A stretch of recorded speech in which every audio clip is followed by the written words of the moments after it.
Hello everybody and welcome to this video on HIMS. So today I want to go through my full bull case on HIMS, and I am going to go through 11 different sections as to why I think HIMS is a big story, it's a big stock, and it's a stock that could be much bigger than a lot of other investing options out there. And so I've been a shareholder of HIMS, happy to own HIMS for the next 10 years, and I'm going to walk you through my thesis and why I think HIMS is such a good stock to own. So we're going to go first through the macro trends, i.e. the mega trends that HIMS is trying to revolutionize. We're going to study HIMS against the competition and kind of talk about why they're the first consumer brand in their field. And lastly, we will go over HIMS as a company and what makes them so compelling as a company. So let me first start with a very, very broad assessment of the megatrend of healthcare. And I think it's important to talk about the definitions. What do we mean?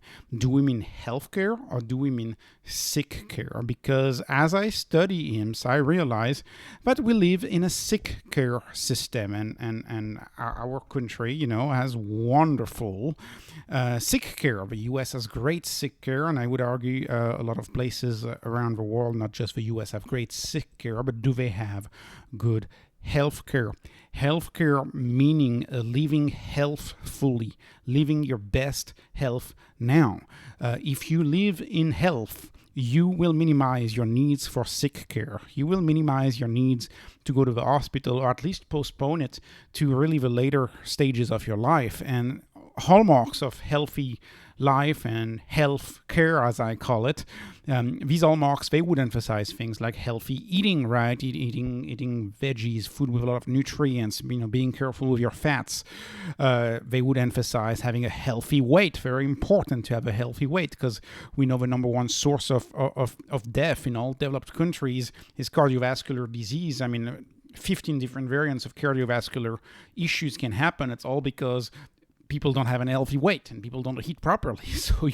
So you're likely to have issues with your heart health if you don't do that. So that's part of a healthful system. A healthful system puts an emphasis on eating well and having a healthy weight, and also being psychologically well. This is something that's resonating much more today than it ever has. But psychological well-being is what? Things like low stress, low anxiety, good esteem of yourself, sense of belonging, sense of being loved. Like all of these things make you healthful now. And HIMS has really begun addressing the psychological well-being through all of its offerings that may seem like minor issues, but it actually addresses very well all of the psychological well-being, health aspect. And they're thinking about getting into healthy weight and weight management. That would be part of this living healthfully aspect that they do. And this is what HIMS is trying to do. Health now, healthful life.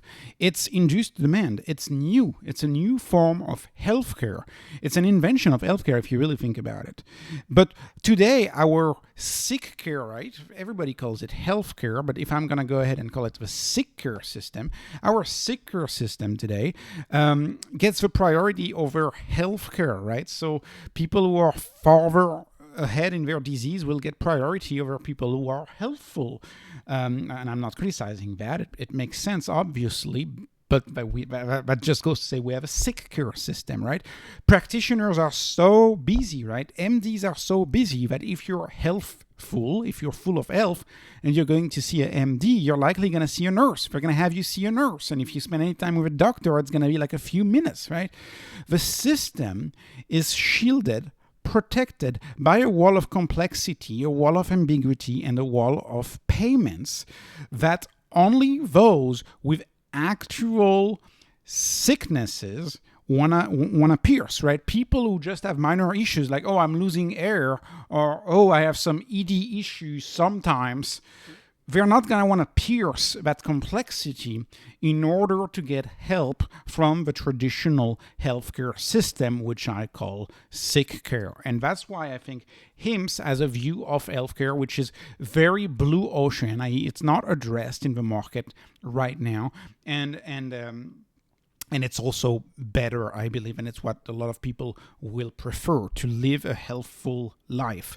And The problem with the sick care of today that we have, in my view, has to do with insurance, because we often follow what insurance tells us is healthcare, right?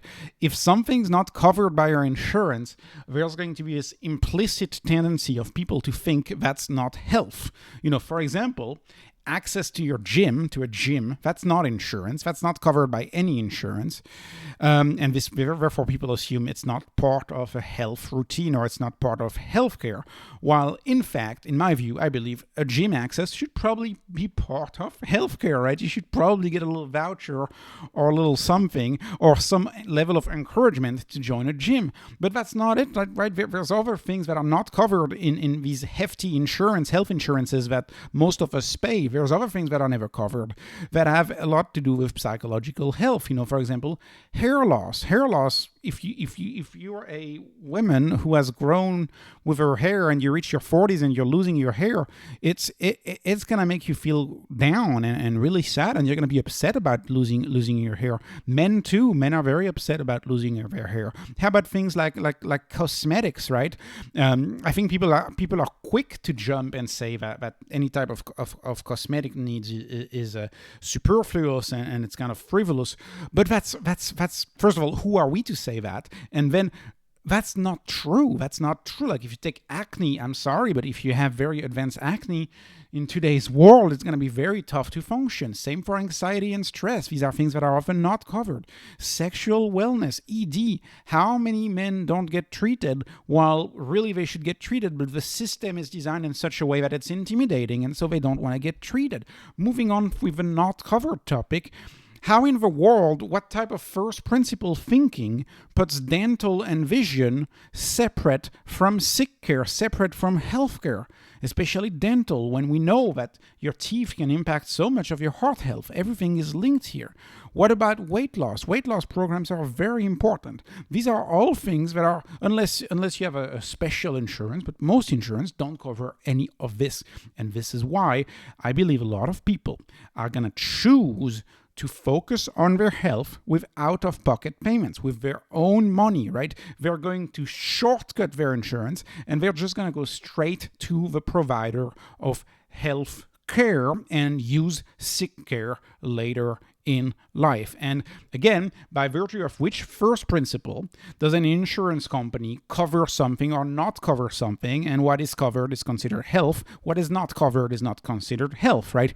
It should be up to the patient, what I call the customer, because this is a business investing channel. It should be up to the customer to decide what matters to them and decide what matters to their health. And the truth is, if you look at most of what insurance covers, most of the procedures, etc., they're often dictated by economics and by economic matters much more than they are dictated by the preference of the customer or the patient, or what the patient deems important to them. And I think over time, a lot of people are going to decide to do these elective procedures. For example, you can do very comprehensive screening without any cause, right? It's if you go see your doctor and you say, I want to be screened for all of the possible cancers, you can't do that. Today there's like clinics that are specializing in providing a out-of-pocket system where you can pay to get screened for things without having any suspicion that you have an issue. You can be proactive about your health today in a way that has not been possible before, and that's also probably has a lot to do with the fact that information is flat, information is free, people can get information on their own online, and they don't rely on a moat type of source, or at least a rent-seeking type of source, which would have been talking to a doctor back in the day. So this is true as technology gets better, as we see more and more drugs being developed, for example, in the field of genomics, genetics. We see all of these new compounds developed by AI.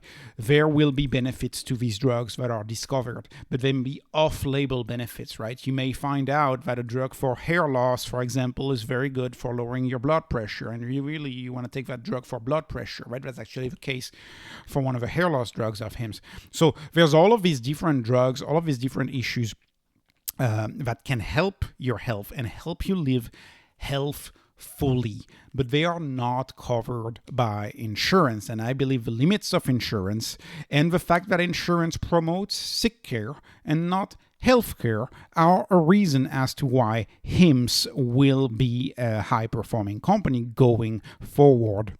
And so what I will call traditional healthcare from now on in this video, traditional healthcare is plagued by issues, and online healthcare revolutionizes traditional healthcare. And that's what HIMS is doing. HIMS is doing online healthcare. And just like online healthcare really revolutionized e-commerce, it can, online commerce revolutionized retail commerce, online healthcare can revolutionize traditional healthcare, because there's a lot of issues that traditional healthcare has that can be solved with online healthcare. And I think we can all agree that one of the big reasons why there's limits on insurance is those economic reasons, right? It costs a lot of money, so your insurance doesn't cover any of that. And one of the ways that really healthcare can come about and can become a thing is really by decreasing these costs. And so there's many reasons why that revolution of healthcare as opposed to sick care cannot be created by traditional healthcare. Multiple ones. First of all, traditional healthcare costs a fortune because of medical office buildings. You may, if you go to a hospital system and check out the hospitals, look around, you may think the hospital looks more like a real estate trust that owns all of this land, all of this building, rather than really a medical facilities. And medical office buildings, not only they engage in empire building sometimes, and they cost a fortune, and I can guarantee you that whenever you get healthcare at a traditional setup, some of that money is going to pay for some of those mortgages and some of those investments, quite a bit of that money actually. And you also have the issue that healthcare is overbuilt in certain areas, like in the Northeast, for example, and it's acutely underbuilt in other areas. So not only is it so expensive to have all of these medical office buildings, but it's also mismatched to where the demand is. There is another issue that has to do with inertia.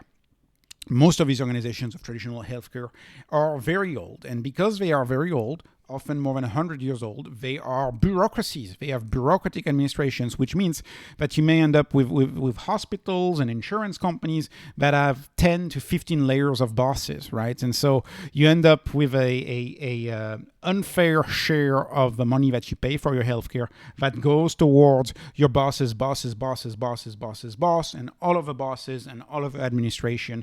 And it is well known that old institutions like healthcare, same in education, much of the money goes towards administration and not really towards the actual doctors who do the care. Are they really reducing their layers of bosses? No, because oftentimes disruption comes from outside. It doesn't come from the inside, right? There's no incentive for someone who's a little boss at a little healthcare company to be like, okay, I'm going to fire myself, and you're going to fire my boss and my subordinate. They should all be fired, because really we only need 2 or 3 layers of management, not 15 layers of management, right? A company like HIMS is agile and has very few layers of management. The CEO is not much removed from the lower entry-level position in the company.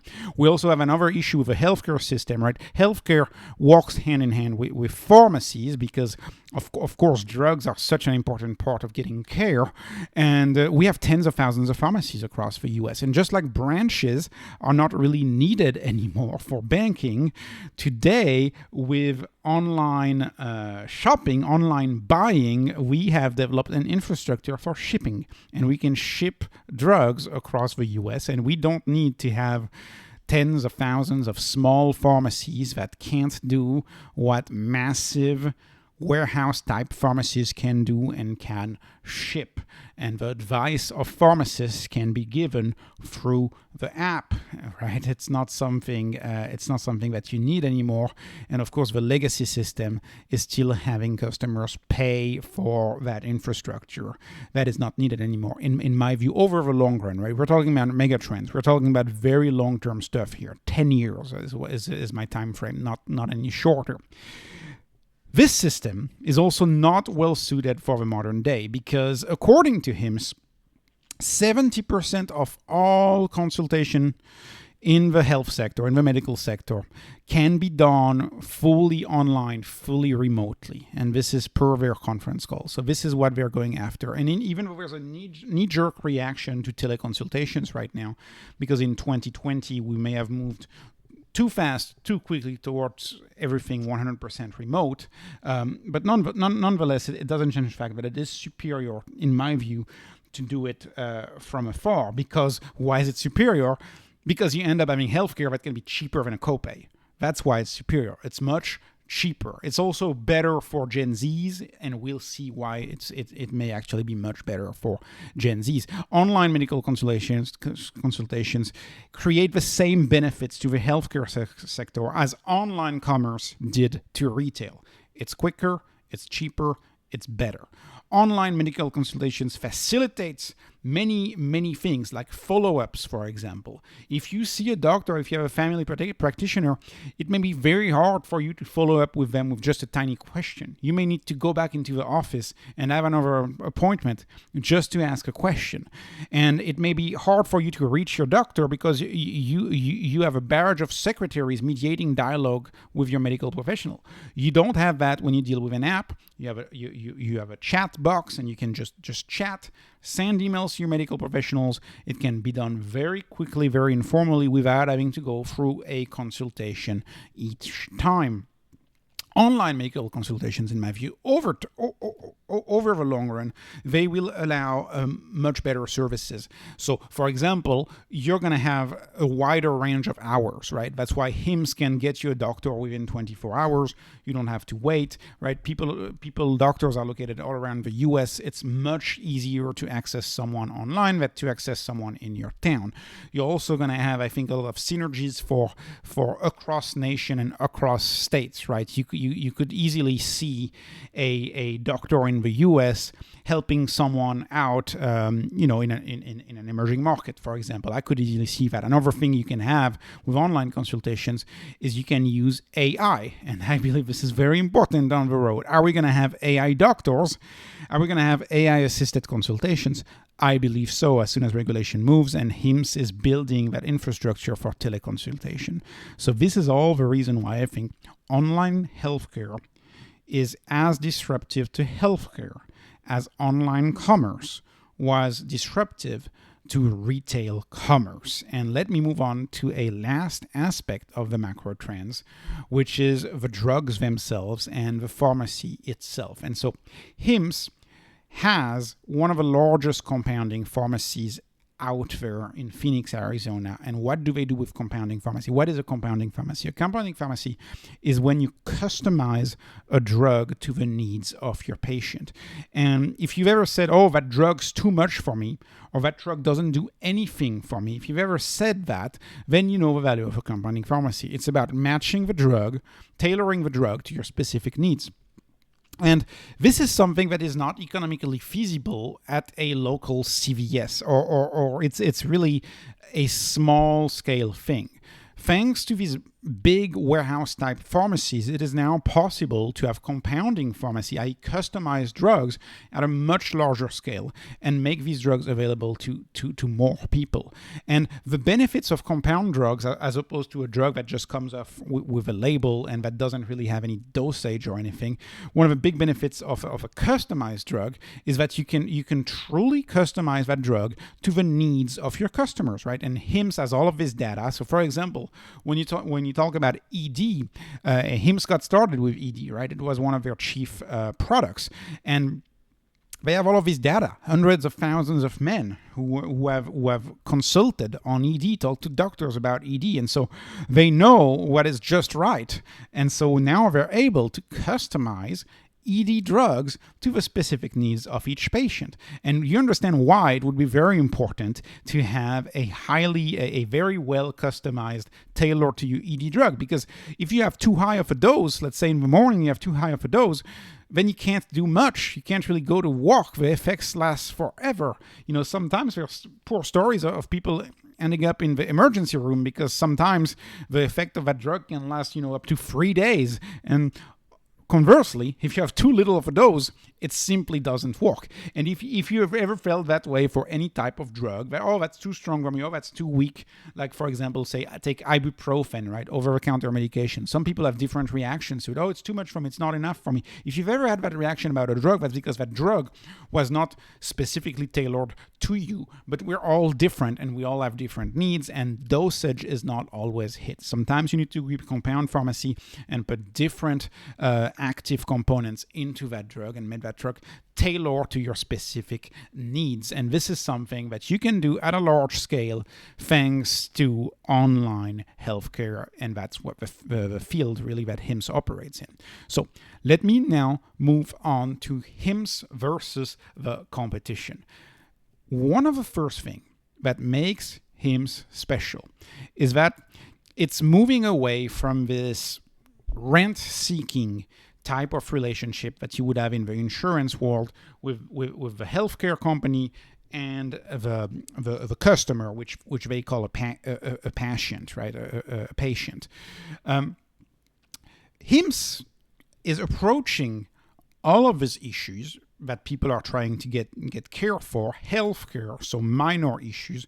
They're approaching these issues by trying to alleviate any type of non-customer-centric feeling, right? They want the customer to feel good. They want the customer to be highly satisfied. They're reaching for a very high net promoter score, if that makes any sense, while really the mode of operation of traditional healthcare is that you don't have a choice. You have to go to that doctor. That doctor is in town. That's the only medical office building in town, and that's the only pharmacy in town, and you really don't have that much choice.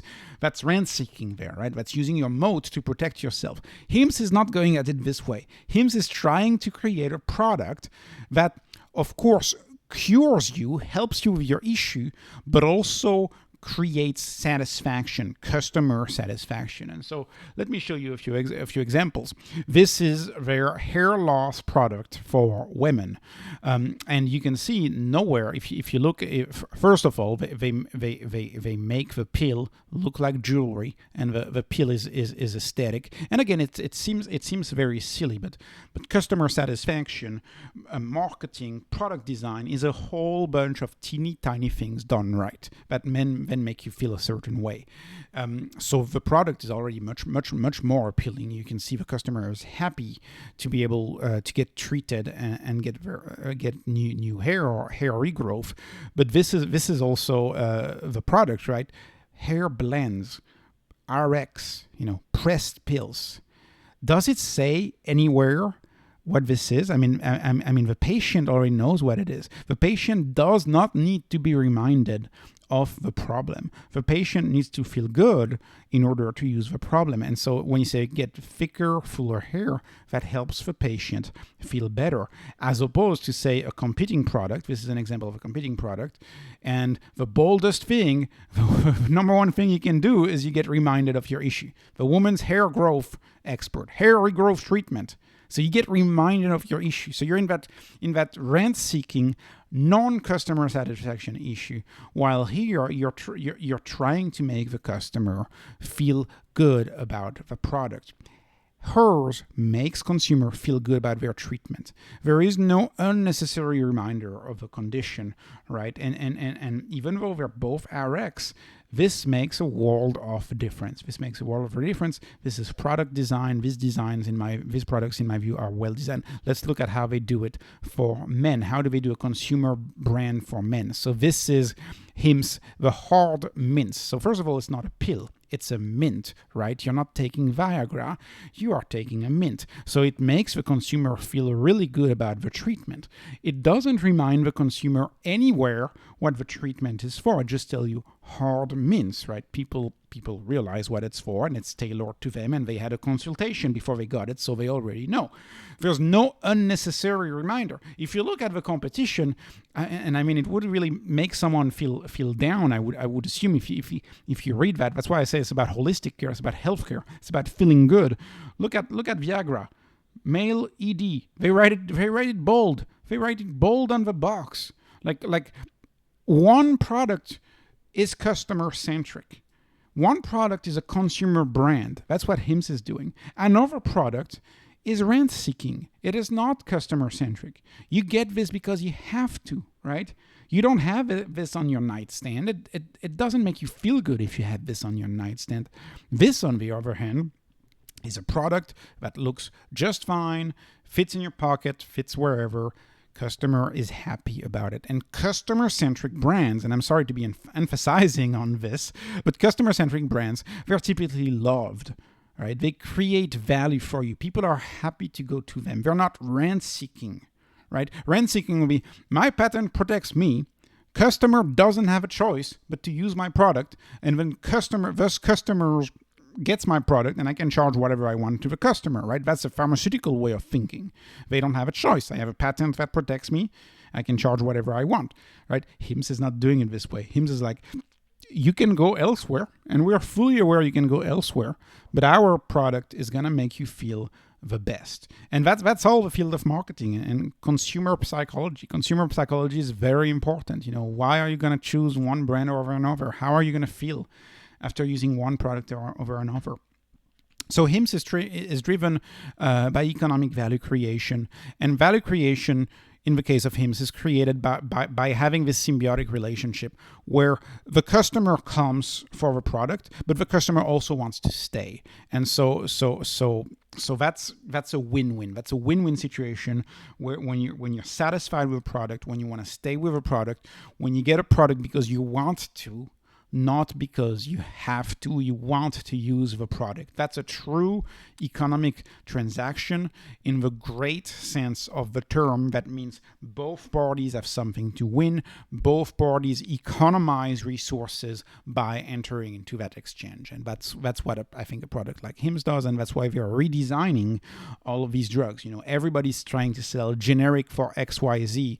HIMS is trying to sell hard mints. HIMS is trying to sell hair blends. That's what HIMS is doing here, and I think we are doing so well with both of these products. Let me move on to digital. So I first went through the drug. Why the drugs needs to be reimagined. Why HIMS is doing this reimagination of a drug. Now let's talk about the process of getting those drugs, right? HIMS is both a provider of health consultations and diagnosis, as well as a pharmacy. It's a dual company. It uses a digital process to prescribe.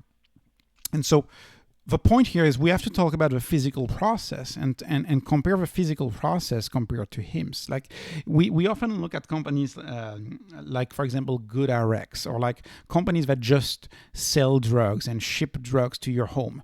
They don't have both of the process, and they typically ship generic products. HIMS has a digital process where it's cohesive. Everything is together. And I'll get into the simple healthcare as to why it's a good thing that it's cohesive. But not only does it make you feel good about the drug that you're about to buy, but it also makes you feel good about the process before you get that drug, because drugs are drugs, right? You need to have a doctor look at you. You need to have a medical professional assess whether you actually qualify for that drug or not. They use the digital process to do that. Why do they do that? Well, why is it better, actually? It's better because the doctor's office, I would argue, is not a cherished experience. And you see this in a lot of businesses. Going to the dealership, going to the gas station, in the case of EVs, not a cherished experience. EVs are revolutionizing that, right? Going to the branch, going to the ATM, neobanks are revolutionizing that. HIMS is trying to do that with a doctor's office. Is going to the doctor's office a pleasant experience for most people? No, it is not, in my view. Again, this is just my view, but no, it's not. I've been to a few. I'm in my mid-30s, but I've been to a few. And I can tell you every single time, one of the top 2, max top 3 question is, what's your insurance? That's like always the question. What's your insurance? That's rent-seeking. That is rent-seeking. When you worry about insurance as your first question, it's rent-seeking. You assume that the customer has no choice but to come see you, and so you're asking insurance first, right? That's not a customer-centric business. That's a rent mode-protected business, right? That's one of the downsides. Another downside of a doctor's office is driving in the waiting room. So you have to drive, you have the waiting room. This is the same driver as for e-commerce, right? E-commerce, you have to drive. Whenever you go to Walmart or whatever, it's probably $3 or $4 worth of gas. Buying online saves you on gas. That's the same thing. A lot of people love to do everything from home. That's why all of these trends about doing everything from home are so wonderful. In the concept of healthcare, you have a new dimension to that, which is the whole concept of a waiting room, which I think a lot of people became aware in the 2020s, early 2020s. It's like hopefully when you get into the waiting room to go see a family practitioner, hopefully no one has a cold or anything. But yet, where are people most likely to have a cold or anything? It's at the doctor's office, because they're in a waiting room waiting to see the doctor. So that's another aspect, perhaps more minor, but nonetheless. And then you have also the issue of privacy, right? Privacy is very important in healthcare. You're talking about your health. You don't want to share it with everybody.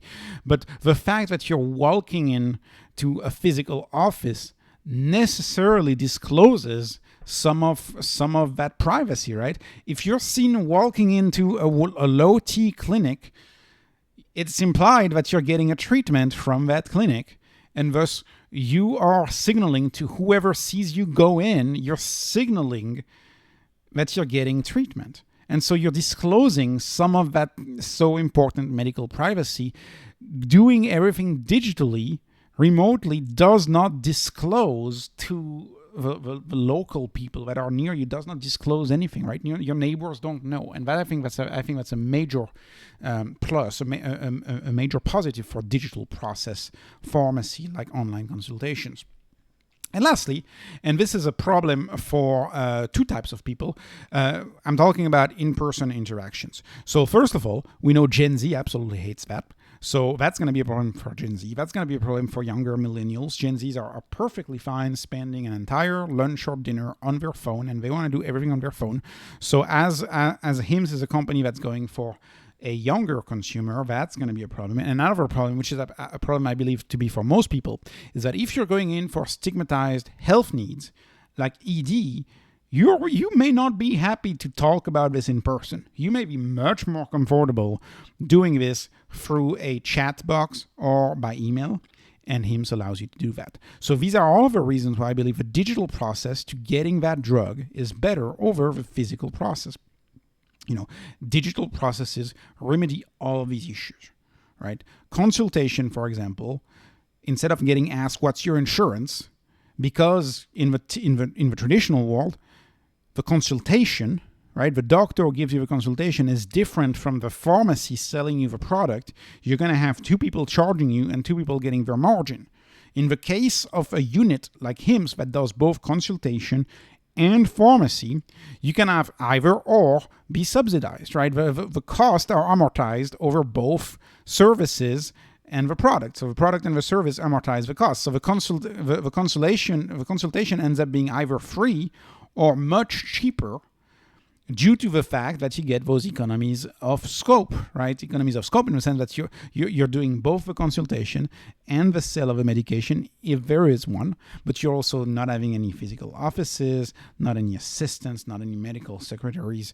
That's a major plus of a digital process. Another big plus is you stay in the comfort of your home, safety of your home. You don't have to get out and be exposed to, say, someone who has a cold or anything like that. Consultation can be done through chat box. You don't have to chat. And then the doctor does not necessarily live in your local community, and you don't have to see the doctor at the grocery store after you get a consultation or anything like that. It's a problem that often happens in small towns.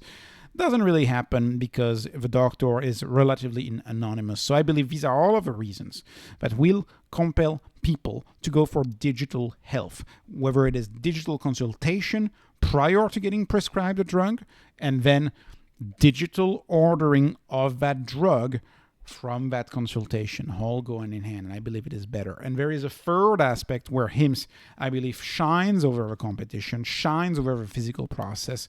And that is the aspect of simplicity.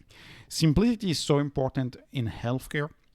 And if you've dealt with traditional healthcare, you probably know that you have to advocate for yourself every step of the way. You have to be your own advocate every step of the way.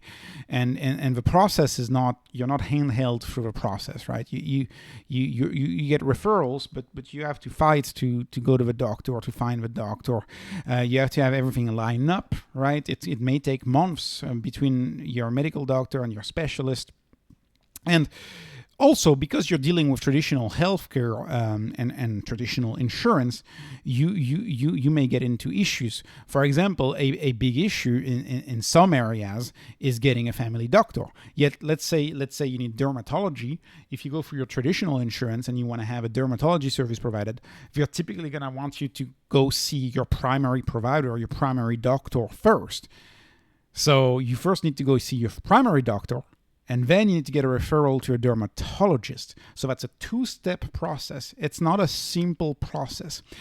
And it gets even more complicated when in some areas, it's really tough to find a specialist, and it's really tough to find a family doctor. And if you've been in that space, right, how often, if you've looked for a provider, how often have you heard, Dr. XYZ does not currently accept new patients? We're sorry, we don't accept new patients, right? It can take you forever. And when they take new patients, you may have to wait for months.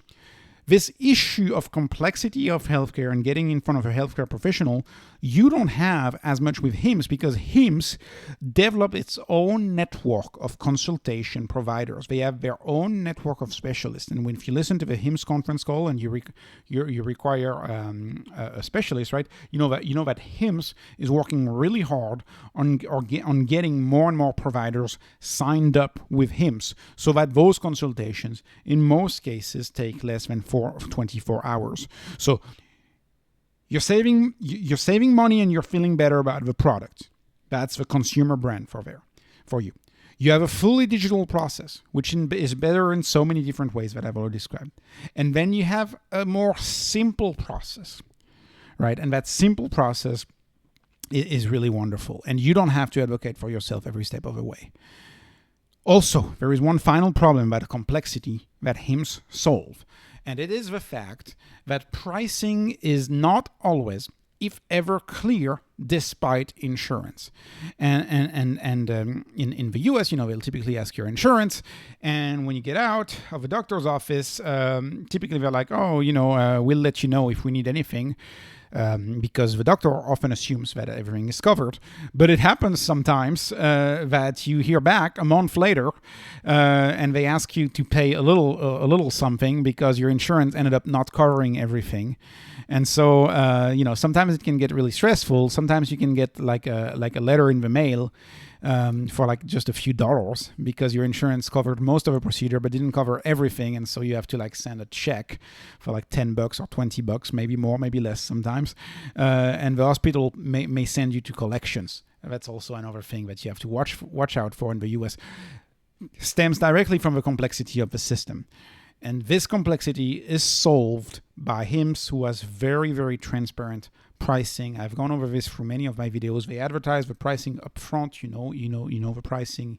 It's a digital process. It's a consumer brand. So these are all the reasons why I believe HIMS and the healthcare system, not Sickcare, the health provided by HIMS, a consumer-centric company, is superior, and people are flocking to a company like HIMS and should continue flocking to a company like HIMS, in my view. So let me now move on to the company itself and why I believe this company is so great, why I believe this company is better than a lot of companies out there. And really it's in my top 5 positions, actually, in my portfolio. It's a wonderful company for many reasons. First of all, I've used this multiple times in the video. I call them better than SaaS. So we know SaaS, software as a service, is one of the best business model out there. You sign up a customer. People used to sell software, one-time sell. Now they sell a customer over the long run, right? And you have these recurring revenue. You have this income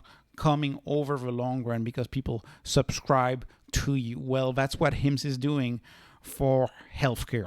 And that's why I call it Preventative-Care-As-A-Service, or I could call it Healthcare as a Service if everybody had my definition of healthcare. Over 90% of the revenue of HIMS is recurring. And HIMS, effectively, HIMS is a 5-year-old company, and we have some long-term data about HIMS now. And first of all, it's important to note that tons of customers of the early days of HIMS are still customers of HIMS today, right? So customers who got that initial ED drug back in 2018 when the company just started, many of them still have that subscription. So we know we have long-term customer retention. And the CEO advertises this on the investor presentation. It's at 85% plus. So more than 85% long-term customer retention. So this means that out of 100 subscriptions that they acquire, that people go through the consultation, after the consultation, they get recommended a drug and they get this recurring drug. Out of 100, 85% are still going through with their treatments 24 months later. So that's really, really great. That's better than SaaS. They also have, and I'll get into the marketing in a second, but they also have, not only do they have these subscriptions for their drugs, but they perpetually advertise their products in that their website, their platforms, their app provides a lot of videos, a lot of educational content. They're very often in the news discussing their products, and that's free search engine optimization really puts HIMS, the consumer brand, on the mind of consumers if they ever have issues, right? Because this is a brand that's becoming part of a conversation. It's app number 15 on the App Store. It's becoming to be a well-known brand out there. And so people will have HIMS on their mind if they have any minor health issues, or at least that's what they're hoping for. And the company is showing a tech DNA. And I love the tech leaning and the tech DNA of a company. First of all, if you look at the management, they're both tech related, right? The company is from San Francisco, tech educated, and they use the flywheel. And flywheel is typically something you'll see in SaaS businesses, right? Every SaaS business is going to show you a flywheel. Amazon popularized the flywheel. Amazon is very famous for putting forward this flywheel, which is this self-reinforcing loop, positive, virtuous loop, where you start with creating a trusted brand, and you attract and retain customers and providers by having this trusted brand, right? Then you use the insight for that brand, right, in order to improve your product, and you leverage this feedback to generate insights. Then you use these insights, this feedback from this brand, from your customers, to develop new product offerings, personalized product offering, personalized solutions, because you have the data. Your personalized solutions lead to clinical excellence, which leads to more partnerships, more expertise. And in turn, that leads to more trust. And more trust leads to more demand, which leads to more insights and to better outcomes. More trust, demand, insight, outcomes, trust, demand, insights, outcome. This is the concept of a flywheel. The flywheel is very hard to launch in the beginning. It's hard to push that flywheel in the beginning. It's heavy, proverbially heavy, as we call it, which is why a company like HIMS is spending a lot of money on marketing, because you gotta get that flywheel started, and you get that flywheel started once you attract your early customers, which you pay a nice, a pretty hefty sometimes price for customer acquisition. But once it's launched, it's a self-perpetuating positive loop. And if you follow Amazon, you know that Amazon is a fan of the flywheel. The book Good to Great from Jim Collins, Jeff Bezos famously had Jim Collins fly to Seattle to train all the executives of Amazon on the flywheel concept, and this concept of this unstoppable flywheel that you continually feed. I love that HIMS is using this concept from tech, because it's a reason why the best companies to own out there, as far as total return, they've been in tech, right? They haven't been in health insurance or in healthcare systems or in REITs. They've been in tech. That's where most of the returns are. And so I love that they have this DNA. And going on pushing the flywheel, right? To push that flywheel, to get that flywheel moving, you need a lot of marketing. And HIMS is investing heavily in marketing. They are in that phase where they put money in marketing. What do, right? They do TikTok, Instagram, Facebook, right? We know last quarter, HIMS invested $97 million in marketing they invested per quarter. So this is a company which in 1 year is going to invest almost $400 million in marketing. That's a tremendous amount of money for that company to invest in marketing. But you need to do that to push the flywheel, which will then lead to customers getting more on board and more on board. What else do they do, right? They're partnering with a lot of very famous celebrities, and we see it right now, because right now their focus is on the HERS platform, because the flywheel for the HIMS platform is well on its way, in my view. But they're partnering with celebrities the way you market to younger people, the way you market to Gen Z today, right? They're marketing with this is an Instagram account of Kristen Bell. She's an actress, 15 million followers. This is TikTok. She is a TikToker right there, and she has 1.5 million followers. They partner with Kristen Bell for their anxiety products. They partner with Tinks for their hair products. They're partnering with celebrities. That's the way you do business today. They haven't done big city ads in a while, but they're known for their ads in their subway and advertising in cities, etc., with very quirky advertising. I've made a whole video about their brand personality, which I think is unique and puts them very uniquely in the marketplace. So they're investing to jumpstart that growth, is what they're doing. Because in order to launch the flywheel, you need to have very, very high growth. And because their customers are recurring revenue, remember, 85% of customers are still subscribed after 5 years because it's recurring revenue. They can spend very high amounts of money on marketing confidently.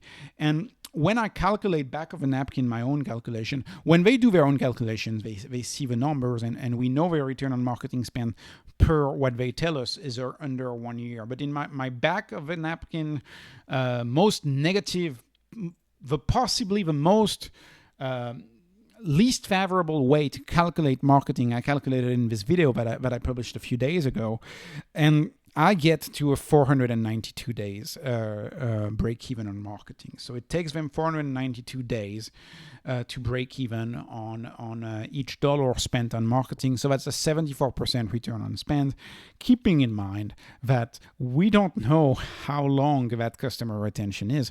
What's going to be the share of customers that stay with HIMS for 10 plus years, right? Is it going to be still 85%? Probably not. It's probably going to drop a little bit. But is it going to be 70%? Is it going to be 60%? If it's 60 or 70% of customers that subscribe in year 1 are still subscribed in year 10, imagine the power of that, right? This whole idea of marketing as an investment is something that you find in, for example, cable companies or phone companies. How many people still have their cable subscription from 10 years, 15 years ago? How many people still have the same bank when they signed up when they were, 18, right? That's why these companies can afford to spend a tremendous amount of money on marketing, much, much, much, much more than the average company that does a one-time sell can spend. When you have recurring revenue, then that marketing is expensed for year 1, but really the marketing should really be amortized, and it's not. But that's for an accounting discussion. That's not for a financial discussion. It makes sense from a financial discussion, in my view, for a company like HIMS to invest in marketing. They are doing very well, and return on spend, 74% return on spend, marketing spend, to me is extremely high. And they have had a lot of success with their marketing because the sales numbers do not lie. This is from the last quarter. You can see their growth the last quarter was 88% year-over-year growth. And I think they keep surprising themselves because in Q4, they had guided in Q4 for 75% year-over-year growth in Q1, right? And we've just had Q1, and you can see that they achieved 88%. So that's a whole 13% sandbagging in their guidance, and they had to revise their guidance upward. And my guess is they're going to keep revising their guidance upward because they got it 75%. They achieved 88%. This is a company who, whatever they say, they don't get any credit for the market. And so it's important to see that the numbers are doing very, very well, even if the stock is doing whatever it's doing. And like I said in my prior video, the market can't ignore you forever. So sales numbers are doing very well. sales don't lie. You can't lie on sales, right? That's why I much prefer sales over earnings. Earnings is just a matter of accounting. Sales, that's your top line. You can't cheat on your top line. Look at their product roadmap. They have a very filled product roadmap with a lot of opportunities for future cross-selling. So right now, of course, they're growing each category individually, but eventually there will be some cross-selling. You know, for example, if you look at ED for men, many of the causes may be correlated for ED may be correlated with hair loss, right? And so you may start with an ED solution, but then you end up selling hair loss, and you end up selling a whole bunch of other issues, right? Same is true with acne and hair loss. You may start someone with hair loss, and then they realize, oh, I love the hair loss products. It's really working out. Let me get some acne treatment, and let me get maybe some anti-aging treatment, and whatever they offer down the road, including weight management, which the market is very excited about. But of course, HIMS is not rushing into it. But as soon as they add it to their offering, let's remember that they have 1.2 million customers now. Well, those 1.2 million customers will be marketed, whatever next product they offer, that will be marketed to them, right? So you're having that opportunity for exponential growth, where you're both growing each product category with new customers. And when you're using these customers and you're growing across categories.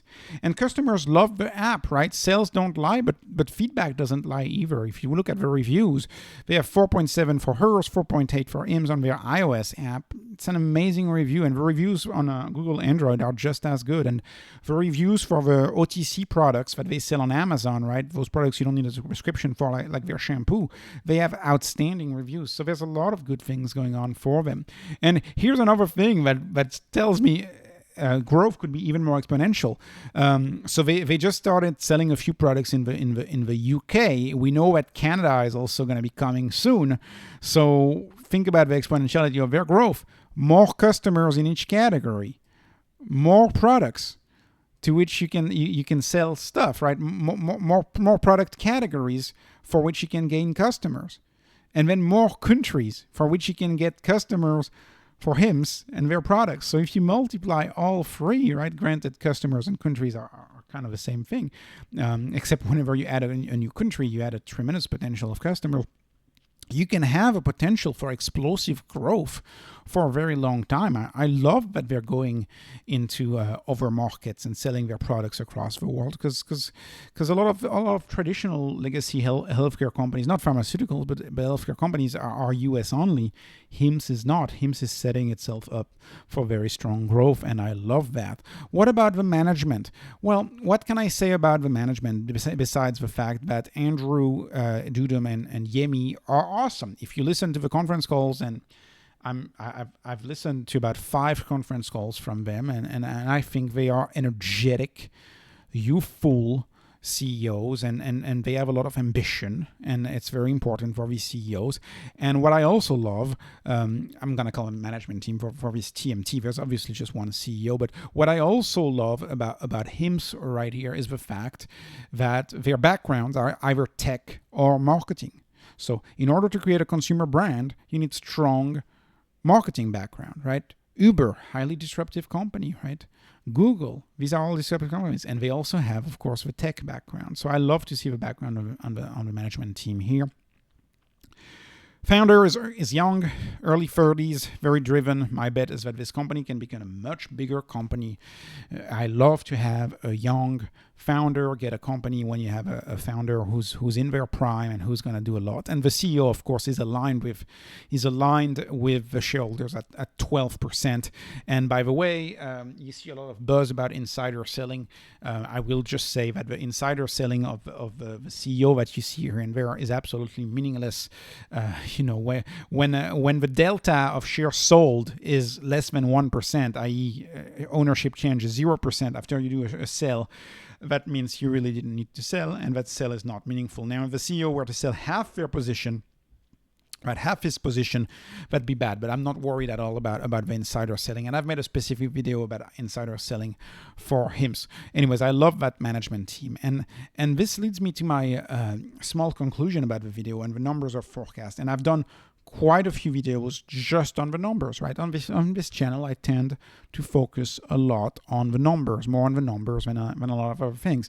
And when I focus on the numbers as of today, so June 26, 2023, what do we know about the numbers? We know that, first of all, if you look at the revenue, they've had pristine revenue growth. Their revenue growth over 3 years has been a 6x. Stock has gone nowhere. Stock has just done a random walk, up, down, up, down. It's gone nowhere at all. But the revenue 6x'd. So we have a credible source of information that the product is catching on. People are buying that product. They give us very long-term guidance, and I like that. At least 1.2 billion. And the CEO has kept emphasizing to us that 1.2 billion revenue is sandbagged guidance. It is conservative guidance, as evidenced by the fact that they've revised their guidance upwards multiple times. And so that trajectory is very good. You may wonder what I think about EBITDA margin and what I think about EBITDA. I think this is a company for which that's not going to matter right now. You know, I would frankly rather see them keep investing the money in marketing rather than earnings. To me, this is an early adoption play. I realize that actually a lot of value investors may be very interested in those EBITDA margins. This is a point I've made in prior videos.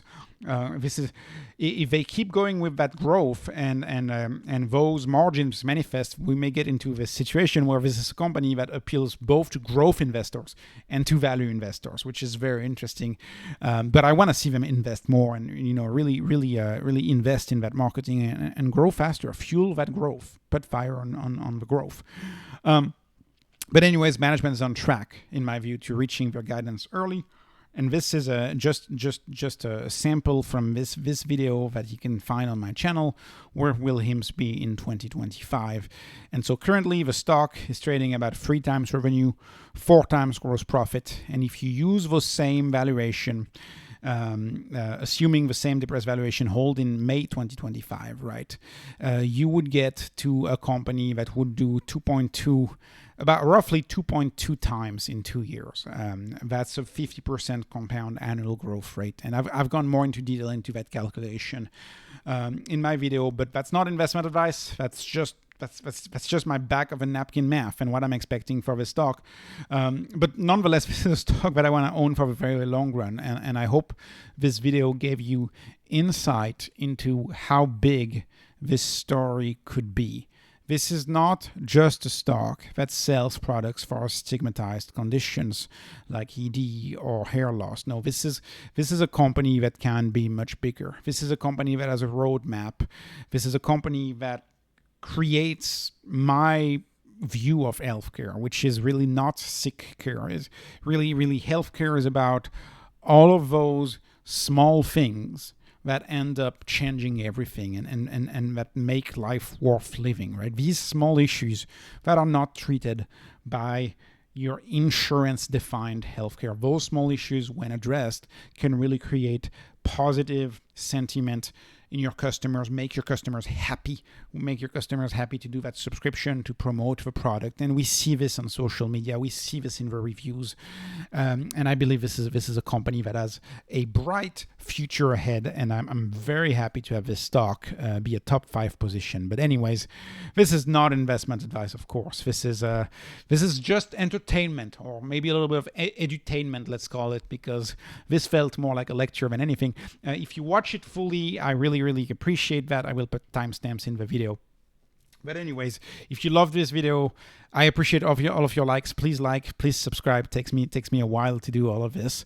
Thank you for your support and have a wonderful day and happy investing. Not investment advice. Thank you.